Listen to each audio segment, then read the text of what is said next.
Okay, welcome back to weekly stock market mutterings. My mutter for the 22nd of January. Hope you guys had a good week of trading. It's been a good month. As always, if you need some help trading, visit thelinkedinlist.com. Free trials end on the 4th. So now's a good time to see what we're all about. Let's start with the SPY as we always do. As I left off last week, it just keeps on trucking. Government shutdown? Government leaving us? Doesn't matter. Brexit doesn't matter. Election results doesn't matter. Nuclear missiles landing in Japan. Does it matter? No, it does not matter. It just seems like whatever it is, it's the Teflon market. Just rolls off like water on a duck's back and keeps on going up. The whole time we're sitting here Friday thinking, well, you never know what might happen because the government's trying to vote on the shutdown, but I think everybody just had enough of waiting, and then right at the end of the day, as it has been, pretty much, you look through the chart here, most of the time through the last portion of the day, it's been ramping up again, and it just cranks out pretty much. I think it's at pretty much an all-time high yet again, so it doesn't seem, still, like I said last week, it doesn't seem to matter. Whatever is thrown at this market, it doesn't make a difference. It wants to go up now, and that's just all there is to it. So we got to kind of work with that. If you're looking for pullbacks or fades, I mean, sure, one day we're going to get that. But, you know, the way that it's working right now and the buy the dip mentality definitely has the upper hand.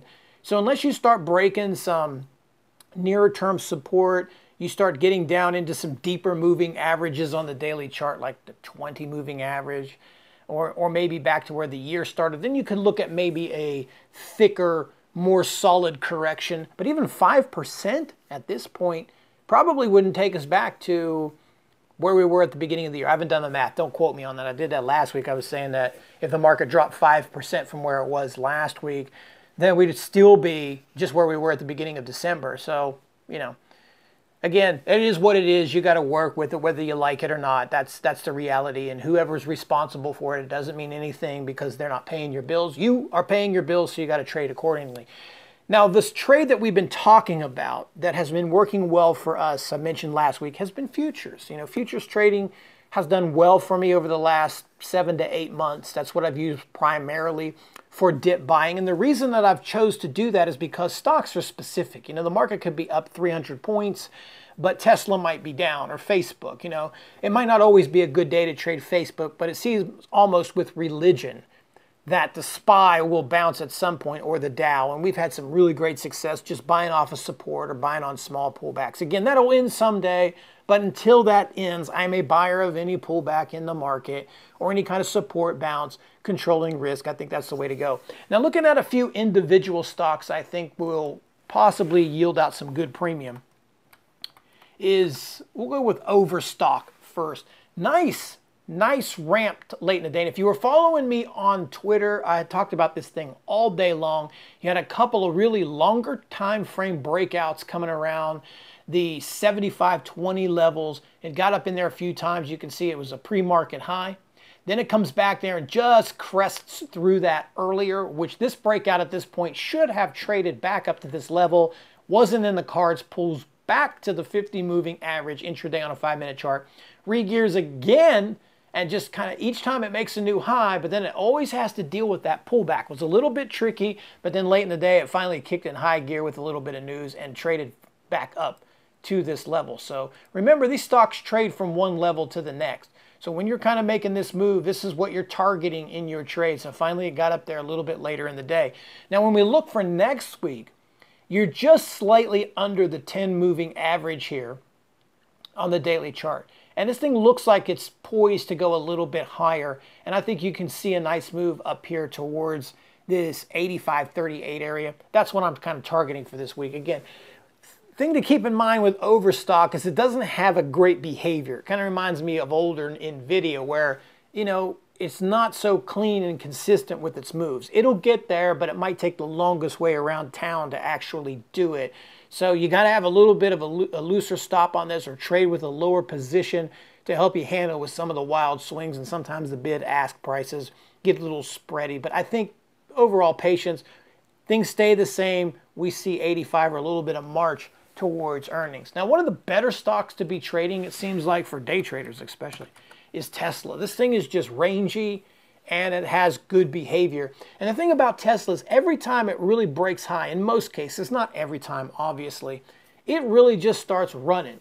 And you had this day on Thursday here where it just breaks the daily high and just goes vert by $4. I mean, the stock has range like that where it just jams $4 to $5 seemingly out of nowhere. Obviously not out of nowhere, but there's a reason for it. But it does that. And you had some just kind of like overstock today. You had a couple of mixed signals where you had some breakouts here and pulled back into the moving average. But finally there at the end of the day when things started to ramp up, you've got a pretty big move.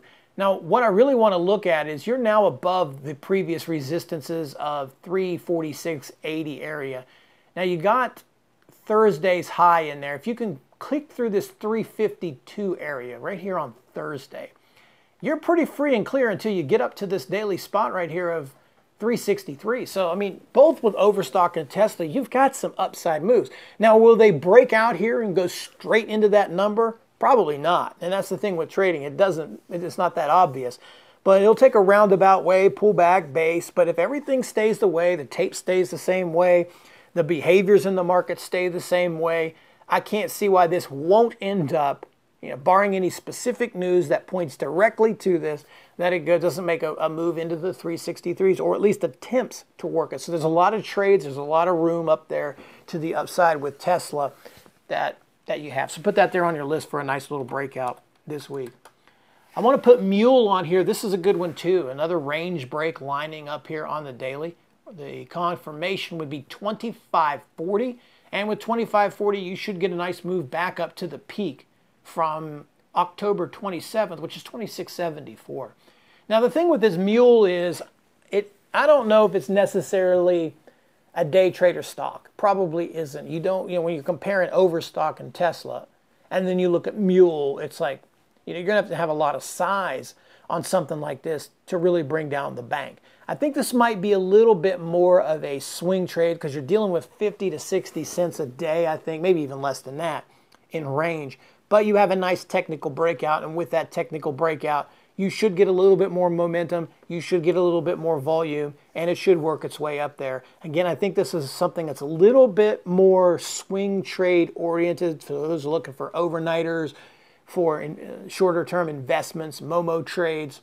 I think this MULE looks pretty good, especially on any kind of confirmed close above this one. Is this number again? 25, yeah, 25.40. Any close above 25.40. Now I want to look at a momentum stock, or BA. It's hard to believe that I'm bringing up BA.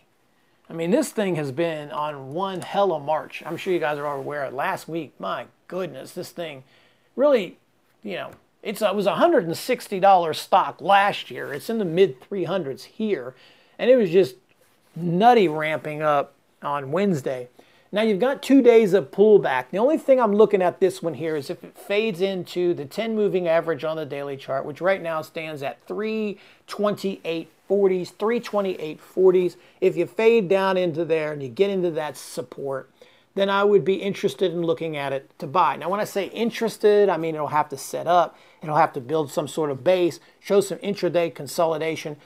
But basically what I'm saying is from sometime during the course of the week, I would think, barring that everything stays the same in the market, that this is going to bounce. It's going to bounce, and it has lately been showing out some incredible range of $14 a day here and there. So there's room in this thing, and I would think that if you get down a little bit lower, I don't quite like it where it is now, only for scalps, but if it got a little bit lower down into that 10 moving average, I think you're in pretty good shape for possibly picking up. I know it's expensive, but it's got some range in there, and it doesn't really matter what the stock price is as far as expense. You just adjust your shares accordingly because you've got the move there with range.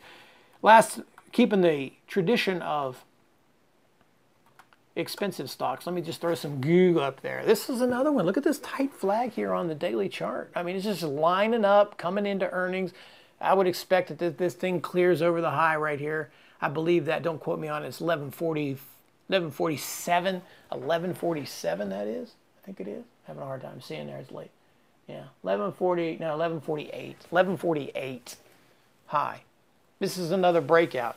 As I said before, I was never really a fan of flag breakout trading. That was something that I obviously know how to do, but it wasn't one of my favorite things to do in the realm of trading. But like we talked last week with stuff like NVIDIA and OLED, it's like, well, here it is. Once it breaks this 225 area, 226s and stuff, it just breaks out, you know.